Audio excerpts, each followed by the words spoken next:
ఈ క్వెషన్ భయపడి పెళ్లి చేసుకుంటారండి అబ్బాయిలు. హ్మ్.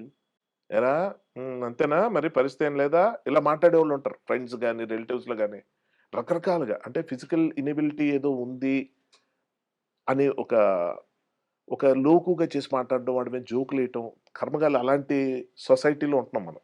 సో, మనం పెళ్లి చేసుకోపోతే ఎక్కడ మనల్ని ఏదో తేడా ఉందనేసుకుంటారా అన్న ఒక భయంతో పెళ్లి చేసుకుంటారు సార్. అంటే మగాడు మొగుడవ్వడానికి కారణం. ఒకడు మొగుడవ్వడానికి కారణం వాడు మగాడని ప్రూవ్ చేసుకోవడానికి అంటాం ఎంత దౌర్భాగ్యం. ఇది నేను టీఎన్ఆర్ ఇంటర్వ్యూలో చెప్పగలిగా. అవును సార్. ఆఫ్‌కోర్స్ ఇప్పుడది చాలా పాతదయిపోయింది గానీ, చూసినోళ్ళు చూసారు. కానీ ఎప్పుడు టైమ్ అండ్ అగైన్ నేను ఇది చెప్పాలనుకుంటా. అరే! పియర్ ప్రెషర్ గురై చేసుకోకండి. నారాయణమూర్తి గారున్నారండి. నారాయణమూర్తి గారు. ఆయనేమో పెళ్లన్నదే వేస్ట్ అది ఇది అని మాట్లాడిన రోజులున్నాయి. అవును.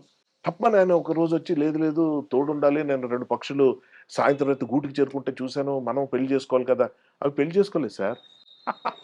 మీరు తోడు గురించి తోడు లేకపోవడం అనేది బ్యాడ్. హ్మ్.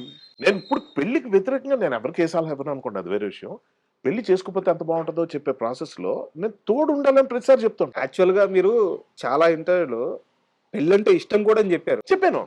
మీరు అంటే మీ పెళ్లి విషయంలో మీరిచ్చిన కాషను అంటే ఆ కాలు చాలా మందికి అర్థమైందో లేదో నాకు అర్థమైంది క్లియర్‌గా. మీరేమంటున్నారంటే పెళ్లి చేసుకోకూడదని లేదు. హ్మ్. బట్ ఒక అమ్మాయిని పెళ్లి చేసుకుంటే ఆ అమ్మాయి కోసం నేను ఏమైనా జేసేయాల. అప్పుడు అలా చెప్తా. అనిపిచ్చే అమ్మాయి నా లైఫ్‌లోకి రావాలి. రావాలి. సో, ఇప్పుడు దాకా రాలేదు. అలా అనిపించే అమ్మాయిలు రారు సార్. హ్మ్. అలా మనమే అవ్వాలి ముందు. ఆ అమ్మాయి ఇలా ఉంటే నేను చేస్తానంటే నువ్వెందుకు ఎవడైనా చేస్తాడు.